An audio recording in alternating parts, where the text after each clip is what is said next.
គិតល្អនាំទៅរកជីវិតល្អគំនិតរបស់អ្នកកំណត់សកម្មភាពរបស់អ្នកហើយសកម្មភាពរបស់អ្នកកំណត់អនាគតរបស់អ្នកនៅពេលអ្នកគិតវិជ្ជមានអ្នកមានអារម្មណ៍ជឿជាក់និងមានសង្ឃឹមការគិតវិជ្ជមានជួយអ្នកដោះស្រាយបញ្ហាដោយស្ងប់សុខនិងធ្វើការសម្រេចចិត្តកាន់តែប្រសើរផ្នត់គំនិតល្អនាំមកនូវសេចក្តីល្អសុភមង្គលនិងជោគជ័យគំនិតអវិជ្ជមានបង្កើតការភ័យខ្លាចភាពតានតឹងគំនិតវិជ្ជមានបង្កើនកម្លាំងនិងការលើកទឹកចិត្តប្រសិនបើអ្នកគ្រប់គ្រងការគិតរបស់អ្នកបានអ្នកក៏អាចគ្រប់គ្រងជីវិតរបស់អ្នកបានដែរអ្នកត្រូវតែផ្ដោតលើដំណោះស្រាយមិនមែនផ្ដោតលើបញ្ហាទេ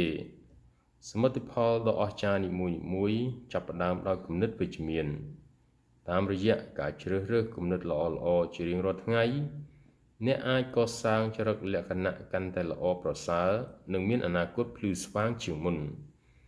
ការគិតអំពីរឿងល្អៗពិតជាអាចបង្កើតបាននូវជីវិតល្អនិងមានអត្ថន័យល្អ